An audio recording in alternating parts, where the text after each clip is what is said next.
stops, launches he's got it! Touchdown Chargers! What a throw! This is the Chargers World Podcast.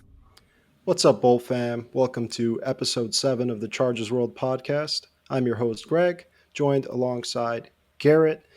Jared is missing. He will be joining us shortly. He's getting home, but very happy to be here with Garrett to talk Chargers football with you. Got a lot to unpack as far as what's went on in the last week or week and a half, and start off right away with the elephant in the room. JK Dobbins signing with division rivals, Denver Broncos. We love JK Dobbins. He played a terrific season for us, and we mentioned last week and the weeks prior that we hoped that he would get a nice contract, just not in the AFC West. Signed to a one-year deal with the Donkeys. And Garrett, he mentioned in training camp, his first day there, he said, well, now the Chargers got to see me twice a year. So what do you make of those comments? What do you think about JK going to the Broncos? Put his personality and how great of a guy he is aside and talk strictly football. What do you think of it? Yeah, we all said it. He's a starter in the NFL. He's a one or two, RB depth chart, talent. He was great for us. I wish he didn't get hurt because he was going over 1K. He would have been up for the CPOY award for sure. But facing twice a year in that offense, I think he could definitely do some damage. I truly do. He's that good of a running back. Especially in Sean Payton's system, he uses, going back to, Pierre Thomas, Reggie Bush, Darren Sproles. Sean Payton knows how to use his running backs, that's for sure. And he's going to be the one or two, running back in that system. So I hope the best for him. I hope he does well, just not against us. Hope he does well against the Raiders and Chiefs in those 4 games, but hope we can, maintain him in our D line. But he's going to be out running hard against us, that's for sure. Just a good running back. He's going to prove it to us that much more of you should have kept me and not signed Najee. He mentioned how he has a chip on his shoulder. He said how he understands that this is a business at the end of the day, but I don't know if it just seems like it happens more often to us, but we lose a lot of players to our division rivals. Granted, JK was only here for 12 years, but I remember Melvin Gordon. Melvin Gordon comes to mind. Ugly breakup with the Chargers. He ends up going to Denver and spends some time in Kansas City after that. It really is sort of an interesting thing because it seems like Dobbins didn't really get much interest from other teams, considering he had a great bounce back year. He didn't get a lot of interest. Seems like Denver might have been the only team to reach out, so you can't blame the guy at the end of the day. He's got to get his paycheck, but I hope there's no hard feelings on his end, and we do wish him the best. Just like you said, not against us. Denver looking great, by the way. We talked. Their defense is amazing. And now they've added Evan Ingram. They've added JK Dobbins. They're building around Bo Nix. Their offensive line is pretty solid. So, it's not just the Chiefs in the AFC West anymore. You got to worry about the Broncos as well. So it'll be interesting to see, and we wish JK the best. More from minicamp. Rashawn Slater, who a lot of people were spectating his situation, wondering, is he going to come to camp? Is he going to hold out? He was there. He was happy. He was in great spirits. And reporters asked him today, do you plan on holding out? He gave a pretty positive answer, more so along the lines of, we'll cross that bridge when we get to it, but I have no intentions of sitting out. Great team guy, obviously probably one of the best players on our team. Not probably, definitely one of the best players on our team. So really great to have him back and be around Harbaugh and these other guys. What do you think about his contract situation, Garrett? I know we've discussed we hope to get it soon, but Just let me know what you think about Rashawn being there and setting an example, because there's players like Shamar Stewart, there's players like Trey Hendrickson, not Just to drag the Greg, you just Bengals gotta, into this. you, yeah, you just gotta say it's just the Bengals, man. I mean, straight up, it's just the Bengals. You know what I mean? Like, it's just the Bengals in that situation. But no, I want to pull. You talked about us losing players inside the division. The one name that came into mind, it's going to be a pull right now, is Tyrell Williams, one of To the Rivers' favorite Raiders. targets to the Raiders. Exactly. Yep. That's the one name I thought of. But jumping back to this Slater, deal's going to get done. I mean, he's the captain. He's the second best player in our offense. He's the offensive anchor, the leader of that room, no matter what. Everyone knows it. Yeah, I don't see any issues at all. When we were going through the Derwin, the hold in, I hate that term personally, I really do. But Derwin was there the whole time. Slater's going to be here the whole Yeah. time going through it. The difference was, Slater is out running around. Derwin wasn't as much. But it was cool just getting on Instagram today, seeing him and Joel going to work together on the sleds. You know what I mean? That's Yeah. so cool, and it's a good feeling to have that. Unlike some other franchises right now in the NFL, us going through negotiations. Harbaugh being a 15-year pro, and Ortiz being around the NFL since early 2000s when the great Ravens teams, they understand the negotiation process, and it can be a process because, again, I think they ultimately want the best for their players long term. Not a 2 3 year deal with an option. I mean, we're definitely going to sign Slater to a 5 year deal or more if we could. You know what I mean? Because he's Absolutely. especially how Harbaugh is with offensive linemen as weapons, and Slater's a top three at that position. So good feelings for sure, Greg. Yeah, and very well said. And Rashawn did say himself, it seems like he was putting in work. He was with Duke Mayweather, which he does that every offseason. He mentioned that Hmm. he worked out with Zion as well. Speaking of Zion, Jim Harbaugh mentioned an Elite Nine, which he then changed to 10 after adding Josh Harrison today. But he mentioned 9 guys that stick out to him who have been working extremely hard this offseason and setting an example. Uh, Kind of want to transition that into something that has been gathering a lot of attention from the media, the patches that the Chargers players have on their jerseys. Something new, something I haven't seen any other teams do, but they're putting accolades on their jerseys. And I guarantee you this was a Harbaugh idea, just like it was putting their recruit star level on the lockers and putting which high school they came from. It's sort of just giving these guys more to look forward to, more to be proud of. And, Deion Henley posted it today, and he posted his patches and saying, "Not a lot now, but I'm definitely going to be adding more to these."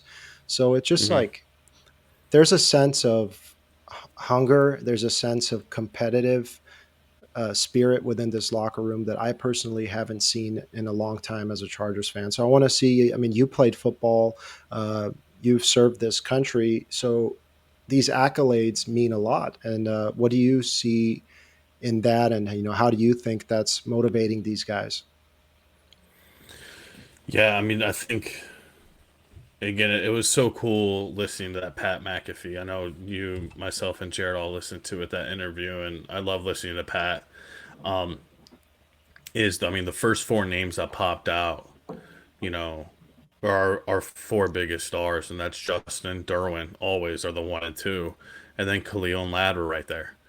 And I listened to the whole Khalil Mack and Derwin James presser, and it's just competitive nature. Derwin, I don't know what reporter it was, but they brought up like, you got the most, and he's like, I think I got a little more than Mac. He don't got the Walter Payton. He don't have the Chargers. I want it down to my ribs, and he pointed down to the ribs just like Dayon.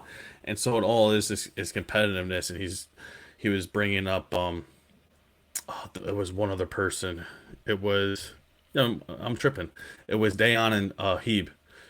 Hmm. And he brought those two names up that they want more, and he both Yeah. called them like all pros, especially Dayon and Hebe, and he said they're both like working extremely hard, but everyone says this going back, without me getting into tangent, going back to what you brought up about Zion, is everyone knows Zion's an animal in the weight room. Yeah.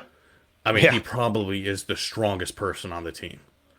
Like he's one or two, you know what I mean? Like going the other two guys I think of being here in Tampa are Vita Vea and Tristan Wirfs. Those are the two Yeah. biggest guys. For us, it's like Zion and maybe a D tackle. I heard Caldwell is an animal in the I feel interview with. like Khalil Mack, Zion, and Rashawn Slater are the strongest guys on the team Yeah, probably Slater because for sure. I forgot that squat he had, but Zion has the the biggest front arms. You squat, know yeah. he's yeah. You know Zion is just a massive human being, and again, he needs to transition that from the weight room to blocking. His feet work, him not getting costly, but not saying he does get costly penalties, but no holding, staying healthy. Taking that next step forward that Mekhi Becton did when he had the chance. Slater came in and was an all-pro, but Mekhi was, shipped off to Philly, injuries a lot, but he took that shot and he got him a brand new, a big deal and a chance to shine again with us. So Zion is sort of interesting for the Chargers because he came in as a tackle. He played some tackle for us. He played guard for us, and now he's been lining up at center, and Bozeman's been lining up at left guard. They did that on the first day of minicamp, and they switched it up. And today they had it back to normal. They had Bozeman at center and Zion at left guard. But he's in a contract year. Are you really going to ask this guy to switch positions again and try him out at center? And on that note, before we get too into that, we want to welcome our co-host Jared, who's made it home. Welcome, Jared. Good to have you. What's going What on, up, boys? Jared? Where we It wasn't at? the What up, my same man? without you. We are It wasn't. talking It wasn't. about Zion Johnson and his shift on the O-line and whether we see that as something that's going to stick or they're just out here trying different things out. So yeah, we spoke about it on episode 3. I could be wrong, but they've rotated every day so far. I think, right? I didn't see today. I didn't see much from today, but yeah, I don't know what to make of it. Honestly, I don't know if it's kind of by committee kind of thing or the hot hand, quote unquote. I think him and Bozeman will be starting now in some capacity, whether that's center or guard. We'll see. It's too early to tell, I think. Greg, I like what you said. Like this, and I know we've all said it because this topic it's a hot topic for us because it's a major change for Zion in a contract year, Greg, with us or without us. Just overall his NFL future. Him going to like Mekhi Becton getting a chance to go to Philly and start. It's him getting a chance to start somewhere else or with us being a starting offense line in the football league. And, Zion was one of the elite members that Jim Harbaugh mentioned. And he put him on that list with all these guys, and he sees him as someone who's been working really hard. There's no doubt that he works hard. You got to work hard to be built like that. But like you said, we got to see it translate into some blocking. He was not good against the Texans, and he was not good against some of the good teams that we played. He seemed a little bit confused in coverage, and that could be because he's naturally a tackle, right? When you're a tackle, you're only worrying about the edge. And when you're a guard, you're kind of getting hit from all these different angles. So I don't know if switching to center would result in better productivity for him necessarily. But I mean, when you look at him, just size alone and just physique alone, you would think this guy should be a top 10 offensive lineman in the NFL. Taken in the first round. So, he was great in college. And you just hope to see it work out for him right before his contract year, because I hope he wows us and stuns us and he becomes our starting left guard or center for the next 3-4 years, and we end up extending him because he's so familiar with the offense. He's familiar with Slater. He's familiar with Alt. So, What a turn that would ultimately be. really hope. Long term. Yeah. That would be Yeah, a right. lot of people wanted him gone after the playoff game, especially. But I don't know what to make of it. Honestly, I Time will think tell. set in stone is obviously Slater, Alt, and Becton, and then from there I haven't seen much of James. I also didn't see much from today, but I don't think James has been involved in that starting line, right? James has not been getting any run with the first team I guys. think I saw him on like the video of Greg. You're gonna get into a jumping here. That's that nasty interception by Derwin. I'm pretty sure Yeah. James was the center to Trey Lance. So that's second, third Yeah. team. He's getting second, third team reps with Trey Lance. Because I watched that whole play. It was That nasty. was incredible. It was, yeah. Great And balls. the whole time I'm like, don't get hurt, don't get hurt, don't get hurt. Nasty, but like Derwin, don't get hurt. I hate to jump ahead too, but I don't think this has been brought up. Mickens picked off Herbert. Yeah, Yeah. he did. Yeah. And he changed his number Number to to 27. Yeah. Mr. INT 2.0. Oh, guys, no. Wait, hold on. One can hope, right? With a better attitude. With a better attitude, definitely. I pulled up the list because I wanted to make sure everyone that Jim Harbaugh shouted out is mentioned for the Elite I wrote Eight. it down here just in case if you want it. Elite Yeah, I had 9. it down here, but go ahead, Greg. Yeah, he Elite added 10. Harris to it. Yeah. So it's Justin Herbert, obviously, Derwin James, Khalil Mack, Tully, Zion, Alt, Slater, and Ladd. And I believe Josh Harris. And am I missing anyone on that? I saw a list this morning that he put out about, I guess, kind of like the most improved. I know, or Yeah. not, like who's impressing so far. I know Gaston. Jasir was on it. Jasir, my boy. Yeah. Short conference local. There was a couple corners on there. It was still Cam Hart, Jasir. Really going off memory right now. The tight Gaston was end, on there. Gaston's, Alt was on there. I think Zion was on there. I could pull it up real quick in the meantime. QJ was on there. Yes, he was. QJ was on there because I texted you guys earlier like about Who put he's it having a out? good camp right now, but he did last. I think he's going to be a good wide receiver 3. We're going to use him right, but I'm really excited to see Gatson though. That's for sure. Well, if you ask Sanjay Lal, our wide receiver coach, he said straight up in the conference that Quentin Johnson is a starter. Our rookies are still getting in game shape. They're still catching up to the NFL speed and size and learning the playbooks. And he said, don't get it twisted. QJ is a starter on this team. So we might be saying wide receiver 3. I ended up finding we don't need a run. We have Ladd, Mike, and QJ. We have a lot of tight ends guys with Gadsden involved too. You know what I mean? We're gonna get do. into Disley had a Gadsden. great, We're you know what I mean, like with Conklin coming here learning the system and Disley having.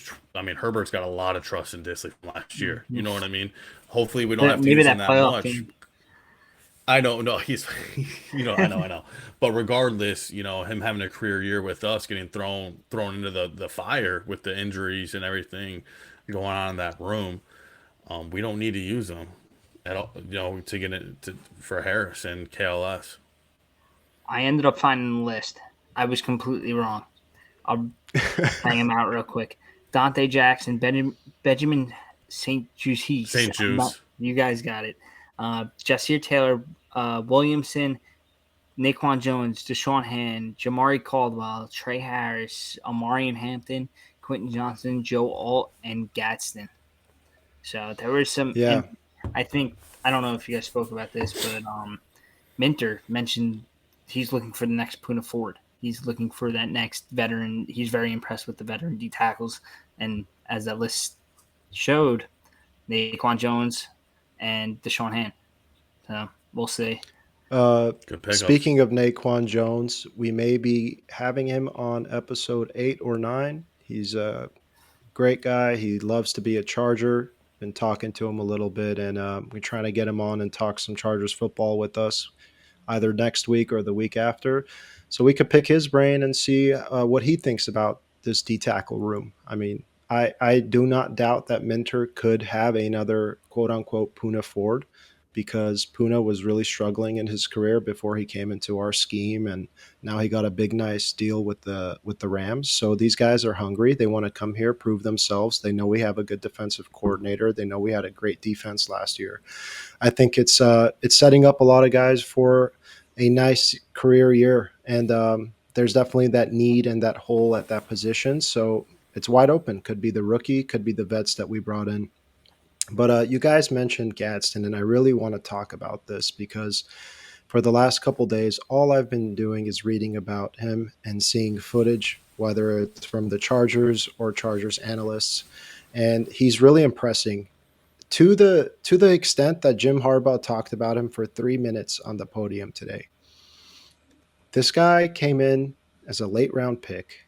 And remember, I was very ignorant. I said, I don't watch Syracuse football, and you guys got to sort of, let me know how he is. And I watched the tape, and I was like, okay, he's very athletic. He's great with his hands, converted from receiver to tight end. Guys, I think this guy could be starting by the middle of the season.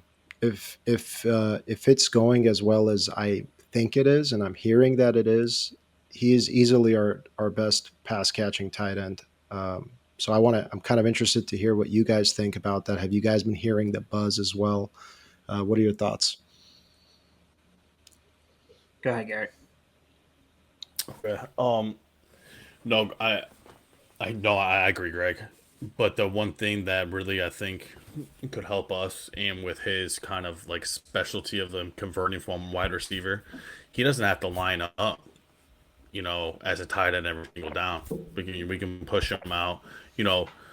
Kelsey does it all the time. Kill does it as well in those similar, Reed and Shanahan type of offenses. Roman can definitely utilize him in that as well.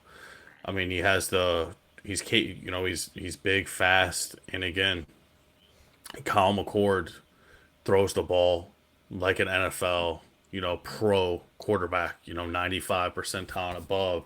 His draft grade, his ball spin rate, throw power, the whole 9 yards. So I completely agree. Don't rush him. Don't rush him. We have Conklin, we have Disley, but again, if he's shining, like you said, Greg, week 5, 6, 7, 8, he's definitely gonna get the reps. Do you think, Jared? Yeah, I think you kind of hit the nail on the head with the Kyle McCord. I don't even know where he actually ended up going in the draft, but Miami, was it? I could be wrong, but besides that, I wouldn't discount Tyler Conklin. I know Garrett just mentioned his name, but I saw a couple good things about him early on in minicamp. I think he could. He went to Philly. He did go to Philly. He went to Philly. Wow. He'll be. Who's the QB2 there? I'm sorry, Jared. Who's the QB2 there? It's Tanner McKee from Stanford. Well, it was Pickett, but he got traded to Cleveland, and he's going to end up starting in Cleveland, which is the crazy part of it. No, he won't. Oh, yes, he is. No, he won't. It didn't. My bad. We're getting off topic. Marcus. Yeah, he better. No, Mariota's with Washington. Okay. He was there for a year. It's Flacco. Flacco's on the Browns. Yeah, he will. The Eagles. He will start. Not to get crazy off topic though, but there's rumors that the Browns are going to ship Gabriel, or they're looking to ship Shador. But I don't think that's true. I think Kenny Pickett's the odd man now. Complete 180 here, but I think Jameis Winston's going to get traded. I think to New Orleans from the Giants. Yeah, I think he gets moved to New Orleans. Cam Jordan was talking highly of him today. Yeah. So, I saw it today too. He's like that quarterback. A no-brainer for them. But going back to Gadsden out in LA. I wouldn't discount Tyler Conklin at all. And then obviously the Disley connection, and then ease Gadsden into get Herbert connected with him, get on the same page so he's not yelling on the field and calling timeouts like Brendan Rice. But yeah, if he could stretch the field and give us another option, that would give us something from the tight end position. And I know Tyler Conklin will. And He's they will bring Conklin. I just looked in. up Conklin's age. He's 30 on July 30th. Yeah. So he's still young. He's got good football left. You know what I mean? He really does in that position. I think even coming here too, like he was prior to being in New York, he was in Minnesota, I want to say, with questionable quarterback play before Kirk had that. I think it was before Kirk had that really good year. And then last year was a total disaster in New York, and they were just downhill the whole year. But I think coming with a quarterback set in stone like Herbert, he's going to stretch the field and get him looks in the play action game and all that stuff. That would be really exciting to see. Even Gadsden, I don't even know what his 40 was, honestly. I don't know if anyone has it offhand. But if he's a fast kind of hit him in the flat, let him get upfield 5-10 yards, that's a total dynamic, especially with Hampton and Najee in the backfield running the ball hard. It's going to be hopefully fun to see. 4.59. I mean, a 4.59. That's he's a big guy. Yeah, that's I mean, his dad played. His dad was in the league. Remember, his dad was in the league and everything like that. I believe he played for the Jets. Dolphins or the Dolphins. Dolphins. He caught Dan Marino's last touchdown. Yes. Touchdown. Yep. Yeah. Conklin wrote. Go ahead. Go ahead, Jerry. I was just going to say he scored a career high 4 touchdowns last year. Let's make it 5. Oh, he might be able to beat high. that. Yeah. Yeah. He's had when I was just like, did he have when Jared was like he had a couple rough years with quarterback play? I was like, damn, did he? I went back and I mean, half his career he's had 0 in half his career. Yeah. Half of the seasons of his career. And again, last year was a good year. He had like 140 yards less than his career high yards, which is the year before that with Zach Wilson. So he's coming off 2 really good years with the Jets for his career. 2 really good years with the Jets, which is saying a lot. I know a lot of Jets fans spoke highly of him too. Like even coming in the news, like, "Oh, watch Conklin." But it never kind of. I don't know. Even the Rodgers situation. I don't know if you guys spoke about that at all. But I think Rodgers did not have a bad year with the Jets last year. I think that was a total. No, he did not. Total disaster. Besides that, and I think Pittsburgh's going to be 9-8 as they usually are. I don't think that moves the needle for them too much. I think their defense is really good. But that's a topic for another time. But I'm excited to see Gadsden how this offense kind of pans out after minicamp. Yeah, and this tight end room from last year is improved in my opinion. Obviously, I was the way we're talking about Conklin right now is how I felt about Hayden Hurst coming in. I was like, he's got such great tape. He's made good plays. He just hasn't had good quarterbacks since Joe Burrow when he played for Burrow with the year in Cincy. So I was like, dude, Hayden Hurst is going to be that guy for us that, we haven't really had since Hunter Henry. Obviously was a disappointment, and that elevated Will Dissly to becoming a pass-catching tight end for the first time in his career. He posted career numbers because he's always been known as a blocker, and he's still by far our best blocking tight end.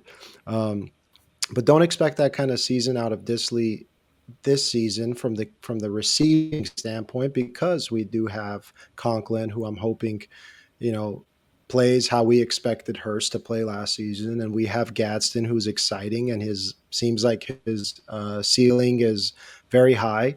So I'm excited about the tight end room, and like you guys mentioned, should be better than it was last year. But I want to real quick talk about another guy who was at camp, and not because he was holding out or anything, but Cam Hart. We talked about the 4 shoulder surgeries and how he might miss mini camp. It seems like he's recovering pretty well. I think he's off to the side doing individuals, but he didn't miss any time. He came to mini camp day 1. So, it just goes to show his toughness and how badly he wants to be out there and how badly he wants to be a part of this team and contribute. What do you guys think? Is it, a little too rushed, or do you guys, obviously trust Ben Herbert and the staff? And, what do you guys think about Cam Hart being there after they reported that he was going to miss some time? Go ahead, Jared. Jared, go ahead. I would say trust the staff. I think they did obviously a great job last year, especially with him. Granted, the concussion at the end of the year, but if he's ready to go, why not put him out there and let him go through some drills and all that stuff? But I wouldn't. As long as he's out there and not in the training room while we have mini camp, I wouldn't raise any concern towards that. Yeah, pads aren't on yet. Helmets aren't on yet, and I think the next, we always say next couple of weeks, but we'll see, because again, big news earlier this week. Greg, you do it on your IG page. We all did. Is Jair Alexander getting released? And the next couple of weeks we'll really see about that. I won't say this person's name, but you guys know, because I told you about this gentleman who's a huge Packers fan. And he has he lives really close to Lambeau Field. I asked him this week what he thought about, Green Bay releasing him, and he wasn't surprised of it all. He said he went back out of boredom and watched a 2021 game, Jair's contract year, before he got the big deal, and it's a night and day difference of him flying around the field, tackling, and the last 2 years, if he was anything less than 90%, Jair wouldn't play. He's like, so you could take a 1-year deal on him, because I asked him, because we could be in the need for a vet, him or Jalen Ramsey, and he's just like, it'd be a 1-year cheap deal, but hopefully he goes somewhere and he plays hard like he did. So I don't know how you guys feel about that, Greg and Jared. Question for you: how much do you think that is from a motivational standpoint, where he doesn't feel like the staff doesn't he didn't get along somewhere along the way? How much was it injury? Yeah, I'm sure you don't even have an answer to that. But no, I again, without saying the individual's name, because I don't want to, as you guys know, he's really involved with the Packers, and him and Coach LaFleur did not like each other, so it could go for that. You know what I mean? They didn't get along at all.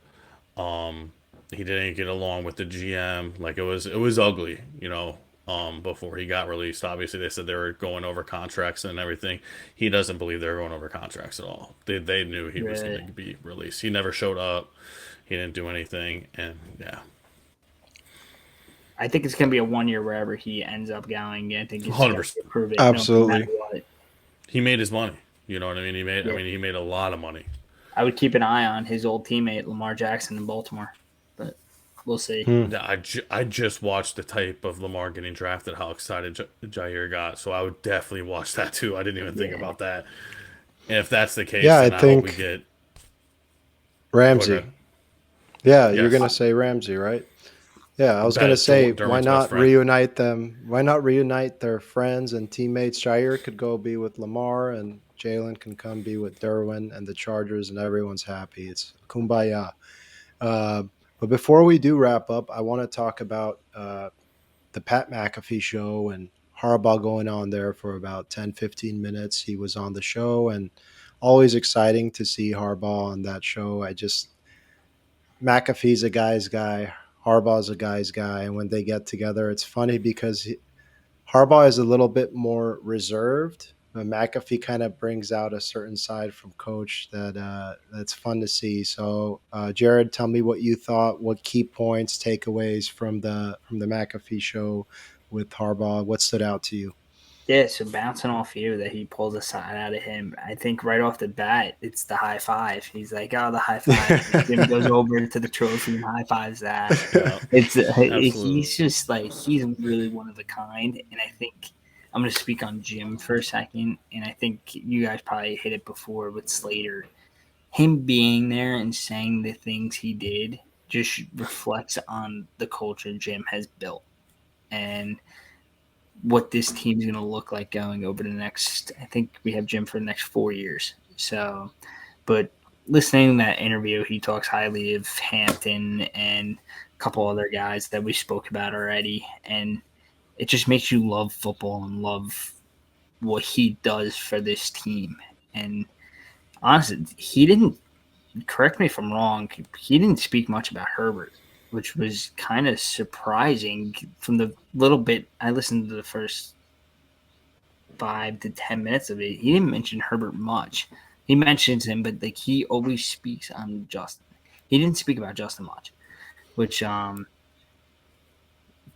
make much of that, but he talks about Hampton a ton. And I actually saw a bunch of people on Twitter talking about Hampton being the next Saquon Barkley, which would be quite exciting for our offense. But yeah, just listening to Harbaugh makes you love football and just get excited for the season. And we're only in June, we're only in minicamp, and I feel like every week we're like, all right, we're only in this month, we're doing that month, but we're just that much closer to the season.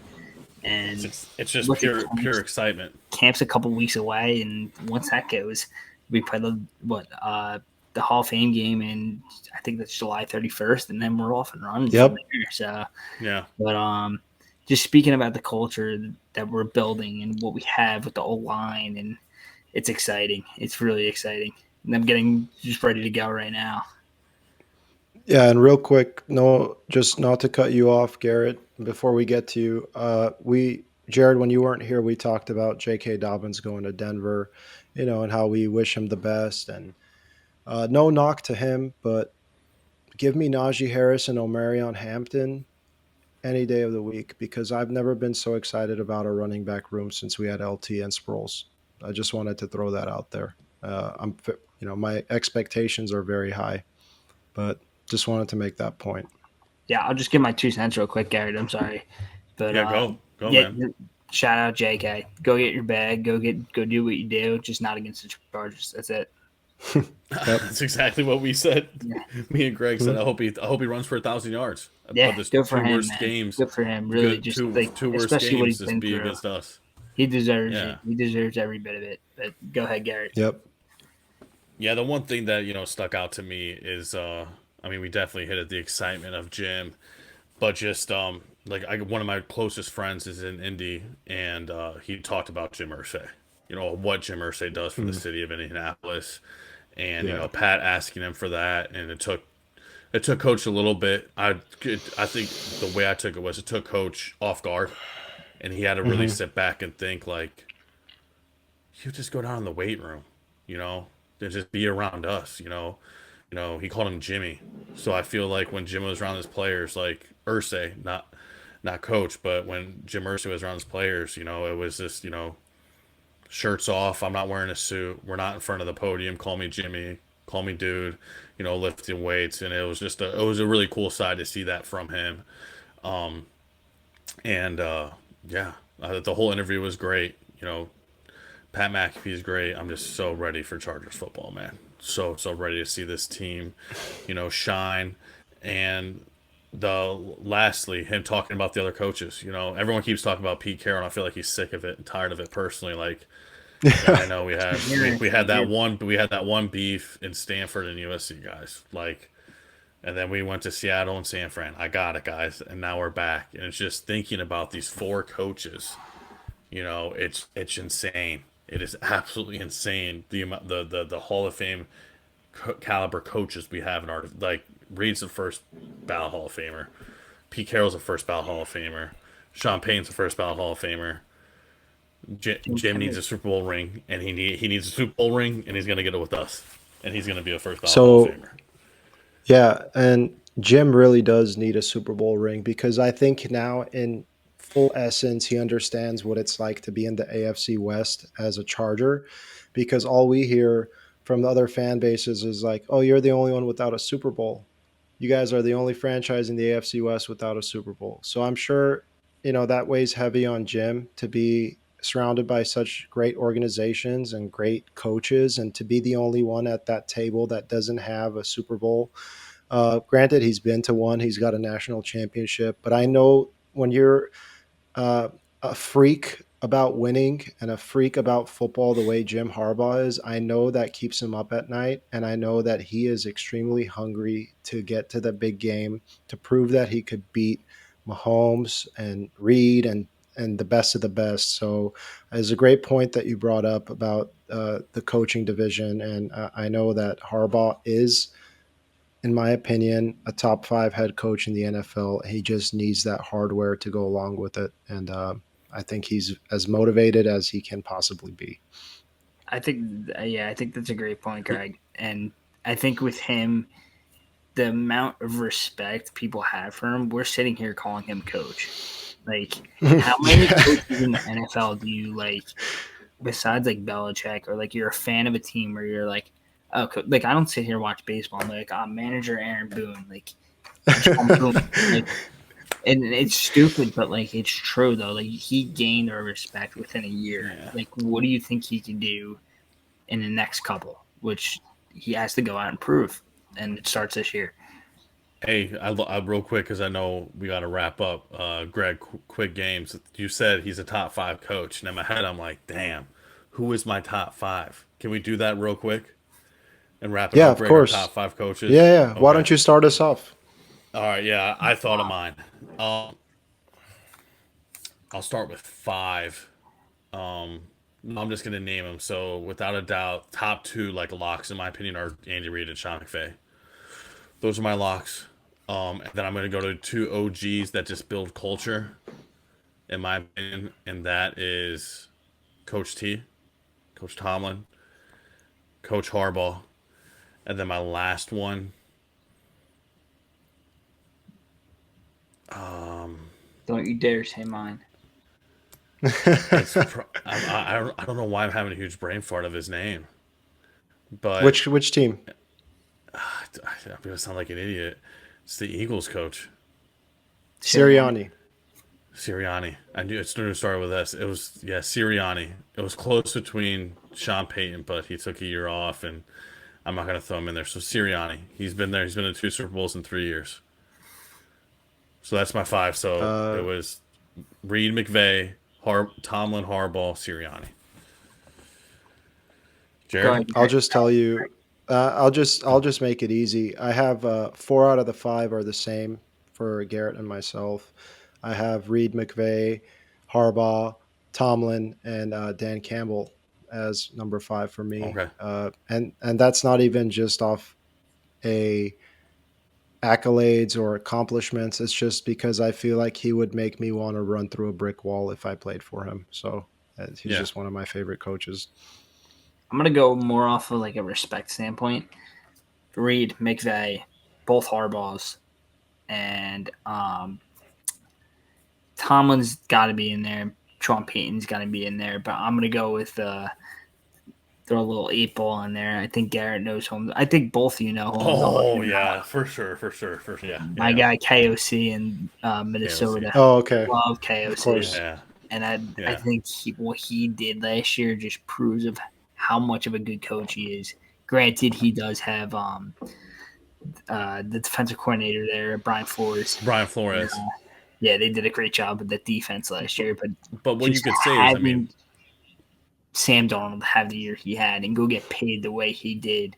Watch it with JJ McCarthy this year. He's been struggling through camp so far. It's mini camp. Let him get into the system.